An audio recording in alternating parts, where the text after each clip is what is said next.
Hello, hello, hello. So I wanted to talk about a couple of things that have been on my mind lately, in regards to um, reflections upon th just have come into my mind through all of the Apple games and breaking out Title Bout and getting out Grid Zone and perusing Grid Zone and going through my Grid Zone stuff. And it got me thinking about uh, game design and got me thinking about probabilities and things like that. And I thought I would talk about it.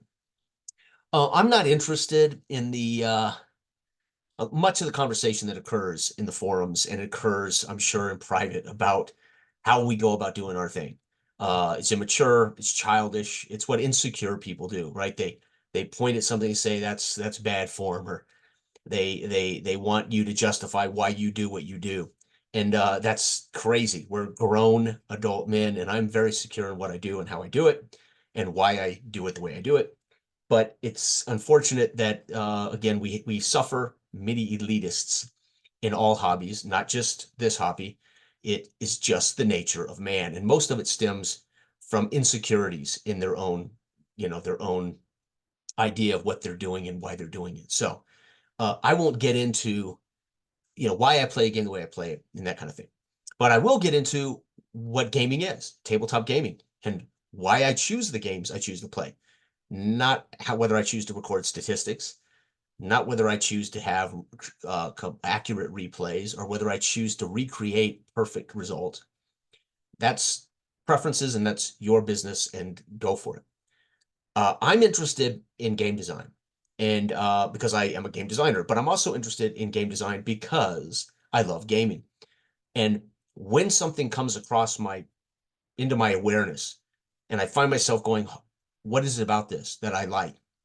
And why do I want more of this? Or why does this stimulate? Why is this functioning? Why does this create something that, even if it's just the perception of real versus creating real details? And I'm going to give a couple examples of what I mean by that. So um, let's just talk about, I'm going to talk about three in particular. I might talk about some peripheral stuff. One for me, Grid Zone. And I want to talk about Grid Zone was a couple of things. I can tell you what it was not. It was not real sport. It was not a recreation of real football. It was not in any way, shape, or form meant to be those things. Grid Zone created itself as a fictional football league, fictional football sport, completely unique. That's just what it was in the narrative of why I'm sitting down to take these two teams that look not like real football and play on a field that I start at a certain position and I score points for doing something that's not normal football. And it's a master stroke in this, I would say, almost a science fiction universe. Okay. But that's not what makes Grid Zone special. It is the design intent. One, I never make a decision. I just roll dice. The dice tell me everything, right? The dice refer to charts that refer to my rating, my players rated, and I get every result. I make not one decision. It is totally automated. I am a witness to the entire competition, and we're going to achieve results in about 25 rolls, and we're going to have a game between two different teams with different rated players that are going to create an outcome based on, point two, a linear, balanced die roll. So part of my goal in this video was to discuss game design and the use of probabilities. So Grid Zone in particular it's no weighted probabilities. It isn't a 2d6 sum system where I know that 6, 8, and 7 are going to occur more often than 2, 12, 3 and 4, right? I roll a d12, it's completely balanced. It's an 8.3% chance that any one of those d12 numbers are going to arise, and they're going to correspond on the charts to either ineffectual play or effectual play. Okay, so 1 through 3, bad play. 4, 5, 6, 7, whatever, kind of in the middle, could go either way depending on the quality of your talent. And then there's numbers 12, 11, and 10 that are going to go your way, even if your talent isn't great. So it's weighted on the charts, 1 to 12, 12 being the best possible result, 1 being a horrific result. So it's weighted, but the die is not. The die is completely random, and that's where Grid Zone has a special game design, in my opinion. Now, where Grid Zone becomes interesting as a competitive matchup is we're adding these variables, like checking on number 6. Is your linebacker a 2 better than their halfback a whatever? Is your LB better than a halfback? And if no, linebacker wins, etc. So we go from this linear die roll that can literally be any number of 12 on weighted charts. So I know when I drop a 10, it's probably going to be a positive result, even if I have a bad team. So I know the minute the dice hit the table that I'm looking at a bad result or a good result, maybe a mediocre result. But until I read the details of the matchup and I get to see my talent defeat that talent, or that talent defeat my talent, whatever the case may be, right? We watch the game unfold, and we do so with not one bit of input from me.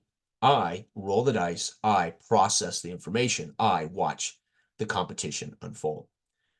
For me, it is the balanced linear die with charts that are weighted, that call up the relevance of your teams, your independent players.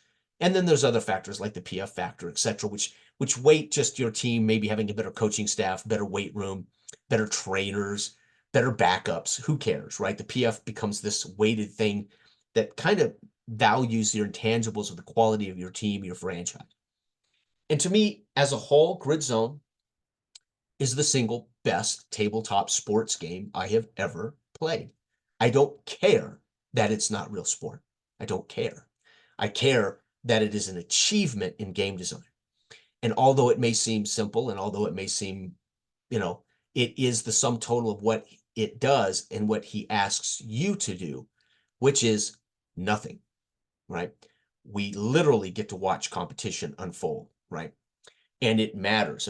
Why I could run a league in that so successfully and enjoy every moment of it was because the human element was their decisions on who they drafted, who they traded for, and who they wanted to start.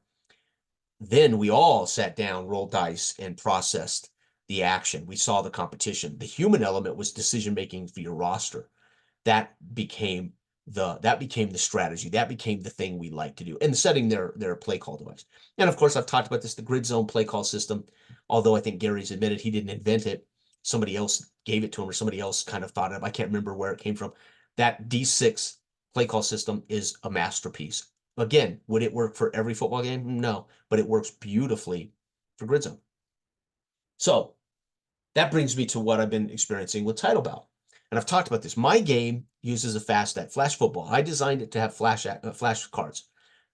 Two reasons. One, I loved Status Pro games. They all used flash cards, fast action cards. Status Pro basketball was my first Status Pro experience, and I love that. You flip a card, you read it, you move, man, you get into a rhythm. And then we got Status Pro football. There's a rhythm to it, and I love that. And then, of course, Title Bout does the same. In my game, that's the device I wanted. I wanted a fast action deck that had a number of results. You have to shuffle those thoroughly. You divide them. One deck is completely out of play. The other deck you play per quarter. You do it again every quarter. What that does is it minimizes counting cards. It minimizes the opportunity to recognize, uh-oh, something's coming. Now, when I see a card go out of the deck, you can't not count it. Oh, there goes the touchdown pass. Well, that in itself is an instant awareness. Well, there went the touchdown. I don't need to call long anymore. I'm not going to get it.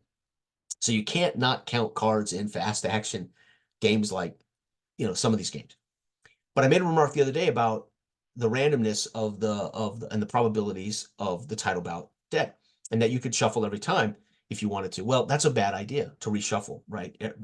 The goal, right? All the probabilities are built into that deck. And every time I flip a card, I change the probabilities. And this is the thing I can't seem to express to people, why I designed Flash Football the way I did. The probabilities change every time I flip a card. That's what makes the game interesting, and that's what makes it accurate. If you shuffle the deck every time you snap the ball, if you shuffle it every time, or you leave all those cards and go through them in order, you change the actual probabilities of the matchup, of the design intent of that game. Flash football in particular, I would say Title Bout.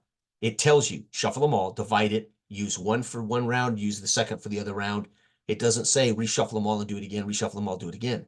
There's a reason for that, because every time you flip a card in Title Bout, you change the probabilities. Those probabilities are built into the overall design and rating system of what it expects for Rocky Marciano to get a knockdown. How do we control knockdowns in boxing? Well, we rate them. And if we rate them too high, we end up getting too many, right? You end up rolling random die, and we end up with a guy constantly scoring knockdown attempts. And we all know somewhere that ain't right. It ain't right that Marciano might roll 5 knockdown chances in a row. So if I'm playing a game that uses a non-weighted linear D20 for rolling for a knockout chance to occur, let's say it's just a dice boxing game, and if I roll a 19 or 20, I always get a shot at a knockdown. Well, it's a 5% chance any of those numbers are going to come up, but I could conceivably roll 4 19s in a row, or 19, 20, 19, 19, 20. And we all know somewhere deep down that ain't quite right. It doesn't happen much, but it could. When it's weighted, the probabilities, I can control the probabilities a little better when that knockdown chance might occur. 2d6. I could say on a 2, there might be a knockdown chance. Well, it's about a 3% chance I'm going to roll the 2, or whatever it is, whatever the percentage is, right? Okay. Title bout's the same, right? We can rate Marciano with an HP of 10, and we know every time those cards are flipped, the weight changes, the probabilities of him hitting one of the knockdown punches, but then the probabilities on those cards, the way they're laid out, that he's going to get a KD under his hit power number. So then we check for an actual knockdown. It's controlled and weighted to, so when you build Rocky Marciano's actual rated card, he is weighted against the probabilities of the engine that occurs, because they tell you in the rules as written, shuffle them all, break it up, do both rounds. And this is important to me, right? It's important that I don't flub it by going to dice, by saying, you know what, this is D20. I can just roll D20 here for his control factor. That's all it is. It's a 1 to 20 number. But it's not just a 1 to 20 number, because that same card that has a 2 CF on it also might have the KD 1 on it, right? And when that CF comes that benefits my boxer, the KD 1 that was in the deck is gone, right? So I got one positive, lost another one. The probabilities change with every flip of the card. Keeps it accurate, fast, and reasonable, right? I think that's a masterpiece, masterstroke, right? So a game like Status Pro Football, I don't remember what the rules say, but we would shuffle the deck when it ran out. We'd stack it up, shuffle it real good, and then we'd play through the deck without shuffling it again, which meant we could count how many breaks went by. Oh, there went a 48. So that's one less 48 in the deck. Oh, there went a break. Oh, I got 2 breaks left to get Marcus Allen the break. So I'm now consciously thinking, I got to get a break. I got to get that break. I want to score a touchdown with Marcus Allen. But my buddy goes, hey, he's running out of breaks. He's going to either start running Marcus Allen more because he wants to get one of those breaks. So it drastically affected the quality of Status Pro. However, we might, as kids, have been doing it wrong. It might have said, shuffle the cards liberally. It might have said, shuffle them after every quarter or whatever. We were shuffling them when the cards ran out. So you can imagine how we began to understand the odds. We began to understand the odds of hitting 12s, 48s, breakaways, getting positive blockers. And that began to sway the quality of the game for me as I began to pay attention to that, as I began to grow up and watch Status Pro's deck, right? Most likely, it says somewhere in the rules, which I've got the rules, I got a Status Pro set, but I haven't read. I think it does say you shuffle them all and you play them until they're gone. And if that's the case, card counting becomes inevitable. It's inevitable to count the cards when I know how many breaks have come and gone, right? Okay. Or how many 48s have left the deck, how many 12s have left the deck. It's a thing, right?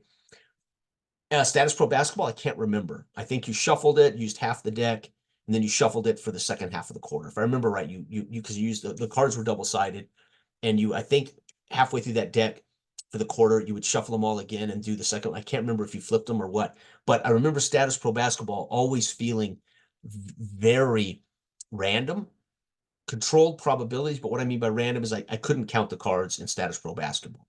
So I think their system was more difficult to count the cards. Okay. Then we get to the other type of game design, right? The weighted dice. So if Title Bout controls probabilities through a fast action deck that you are told how to do, and those cards literally have the data stamped on them. And every time you flip a card, you change the actual probabilities. That's important, right? That's the probabilities that are driving the results. Well, and then there's games that use weighted probabilities via dice, 2d6, Stratomatic. APA to some degree, right? You don't sum them, they're 11 to 66, but anybody who rolls enough dice knows that sevens come up more, sixes, sevens, and eights come up more often than snake eyes and boxcars. And they're going to come up more because that's the nature of rolling 2d6. Even though we're calling it 11 to 66, you will find that those numbers can predict why I'm getting too many 0 runs or why I'm throwing too many interceptions, etc. So despite it using a red die and a white die and it's 11 to 66, guess what comes up more in APBAW? 2s and 5s, 5s and 2s, 1, 6 and 1, 1 and 6, right? They just fall that way, 7s basically, right? Okay. Now the weight of the cards will dictate whether that means anything. So I don't feel that APBAW's as weighted as Stratomatic. Stratomatic produces accurate statistical results because it controls the probabilities with weighted 2d6 sum system. So over the long haul, you know that you're going to hit 7, more often. And over the course of a season, or over the course of a game, we're going to see those 6s and 8s and 7s wash out, the 2s and the 12s wash out. Okay. So those probabilities are controlled by a random drop of the dice, right? But because I can roll still any number at any given moment, keeps it feeling fresh, keeps it feeling like anything could happen.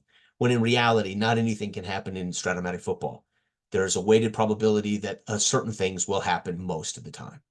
And this is the misperception of football, right? We perceive real sport like dice. We perceive real sport like statistics. We perceive real sport like numbers. It's not. This is why analytics is failing, in my opinion, many coaches. It probably helps coaches more often than it fails them. But we see when it does fail them, it's catastrophic. Hey, 67% of 4th and 1s here work in pro football. Go for it, coach. That's what the analytics say. And then they don't get it and they lose the game and it's a catastrophic failure. But all the other analytics for the game might have helped that coach get as many wins or as many positive results as he did. We just don't know which analytics were positive. We only see the glaring bad decision of analytics. These are perceptions, right? The perceptions are analytics suck because I only see the bad result. I only see the failed 4th and 2 call, right? But I didn't see that the analytics told them on 1st and 10, the slant route will get you blah, blah, blah. And of course, over the course of the game or season, etc. But here's the point. Context matters. And the one time I throw the slant, I don't get it. It could be the decision in the game, especially if it's, say, a pick 6, right? And this is why sport is not dice. This is why sport is not card flipping, right? It is competition. And anything can truly happen when a human being drops back when their Achilles tendon snaps, or they slip in the mud, or their center steps on their left foot and they fall on their ass, in the mud with a football, butt fumble, right? Those things are human. Those things are sport. Those things are why we watch sport. To try to think you're going to capture those perfectly in tabletop sport is going to require recognizing that you're either going to get them too much, like the unusual results in second season or the unusual result charts in Apple football. They're either going to come up too much and seem weird because that shouldn't happen so much, or they're never going to happen because the game doesn't feature any chance at an unusual result because they're too tightly wound, right? They want to control the game so much that we never go, that's unrealistic. But we go from unrealistic to boring very quickly. So we're going to go from that isn't right to bored as hell. I've got one subscriber that is watching, and I'm thankful. And he obviously the one that I drop in Apple football, I think bothers him a little bit, right? It's too many ones, too many big gains. The 1958 set in that particular sense is that way. But the reality is it would be boring if we eliminated those, right? Everything would be in too tight a window and it wouldn't be fun to drop the dice, right? So it is the fight that gets to the 7th round. Marciano should be waylaying this guy, and somehow he knocks Marciano down in the 1st round. Marciano gets cut 2 or 3 times. It is the fact that this could occur. He didn't beat Marciano. Marciano ultimately TKO'd him with 2 rounds of fat results, just beating the snot out of him. TKO, fight over. Ref steps in, said you've had enough. Prior to that, Marciano was facing another human being who was fighting back, and it feels like boxing, but it isn't unrealistic because of how it ultimately transpired based on probabilities. And therefore, but there's still that random chance. Like when he did knock him down, I could have flipped the perfect number for Marciano's 1 KDR, and it might have been that 1K out of those 20 numbers, and this guy would have shocked the world, a la Buster Douglas and Mike Tyson, right? So, or Joshua and Louise, right? Shock the world when Louise knocks out Joshua, right? Um, Beats the hell out of Joshua, basically, right? So after being knocked down himself, right?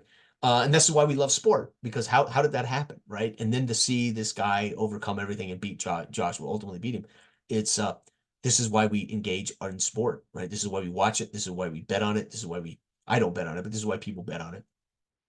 But tabletop is different because we are limited by math. I'm limited by the 11 results on a 2d6 sum, or I'm limited by the 36 results of a d11, 11 to 66, or I'm limited by the 20 results of a d20, which is 5% chance I'm going to roll any single number. We are limited by math. We're limited by the thing I can work with, right? The computers, right? With a quantum computer, what are the probabilities of the perfect football simulator creating any infinitesimal chance of anything occurring? That would be simulating the physics of football. Might be boring as hell, right? Because infinitesimal chance that Pisarcic's going to fumble the snap in the 1976 game in which Herm Edwards scoops it up, and when they're going to kneel down, Pisarcik or somebody, whoever it was for the Giants, fumbled the ball, and Herm Edwards scooped it up and raced for a touchdown, and the game was over. He was supposed to kneel down, hand it off, and the game was over, right? It's infinitesimal, right? And how would you want to simulate that? If I put that in a D20 formula, I'm going to simulate it 5% of the time. If I made it one chance on the D20, it's going to come up 5% of the snaps.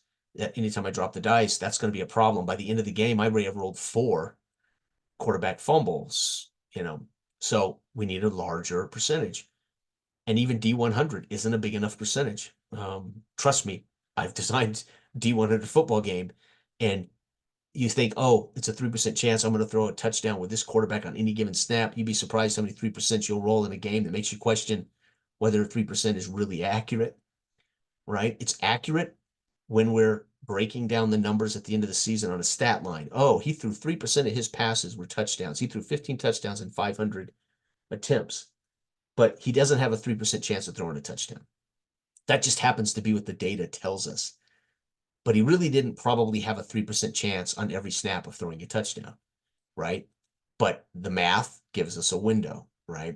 And baseball, that's why I talk about baseball. Baseball, we have a huge sample, 162 games. We get a real good idea whether a guy's batting 261 or not. Football, we have 16 games. Am I really a 70% passer, or did I just somehow string together 12 really good games and 4 not so bad games? But, right, so we look over the career of a quarterback and say, okay, that's a better sample of who Tom Brady is than the one season that he, threw for 50 touchdowns and whatever, right? What's the true Tom Brady? The 2007 Tom Brady, or the final 2 years in Tampa Tom Brady? I'm sure those are closer to his. Matter of fact, I think the final 5 years of Tom Brady were phenomenal. They were probably the better years than his early years, right? I think he was at that point cerebrally way ahead of the game. And so anyway, I don't know. This is just but I wanted to talk about those three things. Why is Grid Zone what it is, and why does it work, and what does its game design engine achieve, and how and why, and what's the point, the game intent, and look at something like Title Bout and how that fast action deck and the probabilities matter, because every time we flip a card, the probabilities change. It's not true for Stratomatic. When I drop the dice, the probabilities never change. They're always weighted the same, always. And Montana always throws an interception on number 11 on quick pass, whatever. That never changes. Every time I drop the dice, if I hit that 11 and it is on his card and it's that pass type, it's going to be picked off. It never changes. The probabilities change in the game where the probabilities change with the activation of a card. And as game designers, hopefully you understand that, or you know that, and you don't just choose fast action cards because you like them. Hopefully you understand that every time I flip a card in your deck, I change the probabilities of getting another run. So if I balance a deck out and I say, okay, I'm gonna have 50% runs in this deck, and I'm talking about even play calling engines, if we're just choosing it as an engine to call plays, and I say, okay, I want it to be a 50-50 deck, 50% passes, 50% runs. Every time I flip the cards and every time I get a run, I change the probabilities that passes are going to start coming. And halfway through the deck, I have probably changed the probabilities one way or the other quite drastically, which is going to lead to a war of attrition in which a team won't get to win the ball, or will or inevitably die by 1,000 cuts, or inevitably will throw the ball more than they should, therefore, right, out of whack. So it does matter whether we choose cards, whether those cards are completely randomized. And when somebody tells me, oh, my cards are completely random, not unless I shuffle them every single time. Your cards become less random every time I flip one out of the deck. So when somebody says these are randomized for accuracy, only if I put them together and shuffle them every time I flip the card. That's true random. If I don't, I know that a card has vanished from the deck. That's changed now the probabilities that that card is gone. That card can't come up again. So now it's not truly random. So why does Title Bout work with a fast action deck the way it does? Because it controls probabilities. And if you do it properly, you're going to get the true game design of what Title Bout is different than dropping dice. Dropping dice are completely random. They can be weighted. There's probabilities, but they're completely random. And therefore, every time I roll a 1 to 5 with a boxer, with a D20, I'm going to get that result, right? I may not know it, but in round 2, in that 40 cards, there is no KD whatever, right? So I could go that whole round, get a couple of knockdowns. I'm not aware that there is no proper KD left in the deck for him to bring somebody out, to knock somebody out, right? I won't, that's the difference. I won't know as I roll those knockouts that there's no chance in this round that one is going to lead. And there'll be people who say, well, I want that chance every time I drop the dice. Exactly. It's going to be a different game. So hopefully your ratings support that reality. So you don't get too many knockouts, or you don't get too many cuts, or whatever the case may be. Right.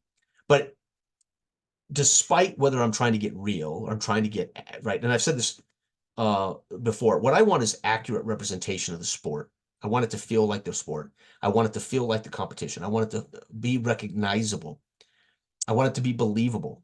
I don't care if it's real, because real, I have real right here.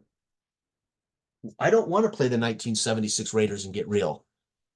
Real exists here. I can go look up the 1976 Raiders. I already know what the Raiders did. The Raiders were the best team in football. The Raiders won the Super Bowl. The Raiders had the best passing performance up to that point in history from Stabler. I know the Raiders did. That's real. What I want is, when I play the Raiders, I want accurate. I want to know that Stabler's capable. I want to know the Raiders are capable. I want to see the competition between the Raiders and the Steelers. I don't want it to be real. I want it to be accurate. I want it to simulate the competition. I want it to simulate the sport. I want it to, or I want its design intent to tell me what it is I'm doing. Oh, Jason, you're playing witness to this game in Grid Zone. Sit back, relax, watch what happens. Roll the dice, extrapolate the data properly, record it properly, and let's find out who wins the game, who wins the championship. That's Grid Zone, right? When I do Title Bout, I'm not making any decisions. I just flip the cards, right? Okay.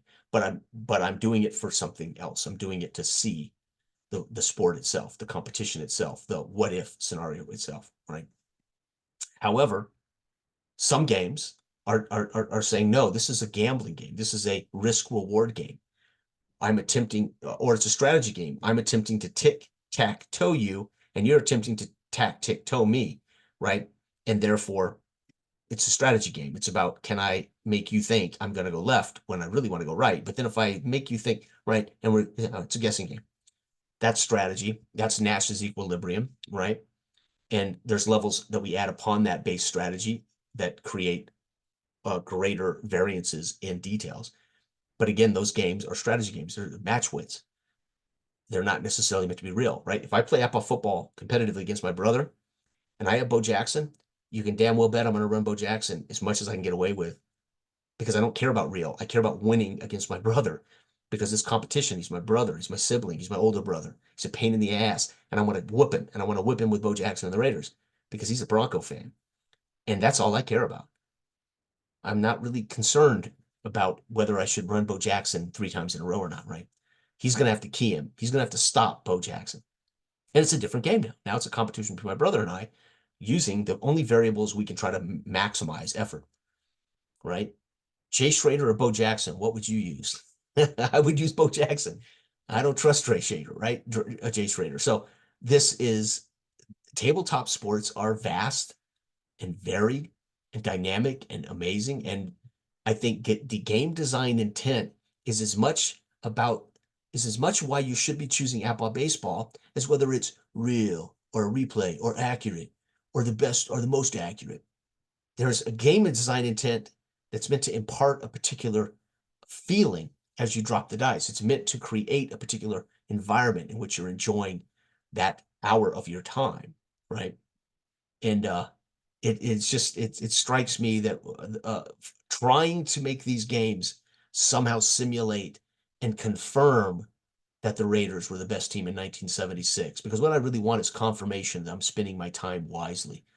I don't just play these games. This is a serious hobby for me.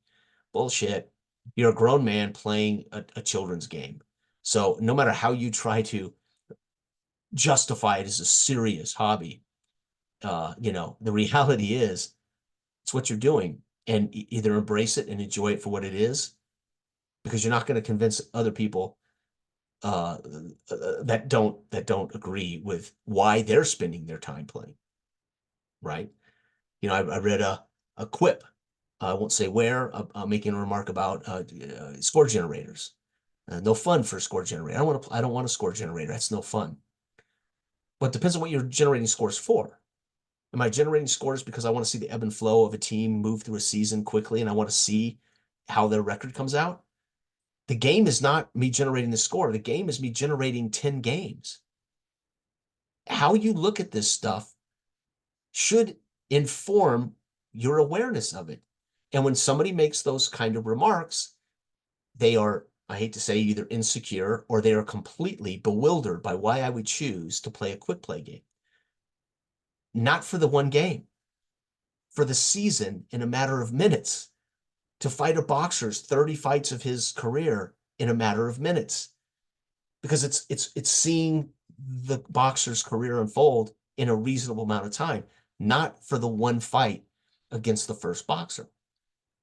So that is, again, it's a sad but true observation. Well, score generator is no fun. Well, the fun is the results of the season, not the actual die roll for the one game of football. Now, I can get to this period where the Raiders are 8-1, and I want to see if they can get to 12-1. So then every die roll that I drop becomes more intense because they're undefeated, and I want to see if if I'm doing a score generator game and I'm playing the Dolphins and I actually get to 10-0. Every time they come up on the schedule, my hands are sweating because I want to see, can the Dolphins do it? And every time I drop that score generator, I'm having a different game experience. I'm not experiencing that game's details. I'm experiencing that season's details. And those details come in wins and loss records and scores to get to a record keeping, to get to the point. Can they repeat and win and be champions, right? Or I put them in a tournament against other greats and I want to find out. I just want to see, out of 62 teams, who's going to become the greatest team in a relatively quick amount of time. So I want a score generator, and I want it to be accurate based on their ability to score and their ability to play defense. So it's sad when people out cherry pick and take things out of context. Score generators, you're not generating the score, you're generating a season, you're generating results over a long period of time in a short period of time, over the of the whole season in a short period of time. That's cherry picking. Again, it's simple thinking, it's simple-minded, and I think it's bad form. But hey, once again, I mean, I'm surrounded, I think, by, instead of people engaging in what's positive, and instead of engaging why that's cool, why that works, why that's also interesting, right? It's a hand wave away. generally out of their insecurity for what maybe they're doing. Nah, maybe that isn't the best way to do the thing. Nah, do it your way. Enjoy what you do, but recognize there's a value in other things as well, right? Two things can be true. Apple football can be an amazing tabletop simulator. Stratomatic football can be an amazing tabletop simulator, football simulator. They both are true.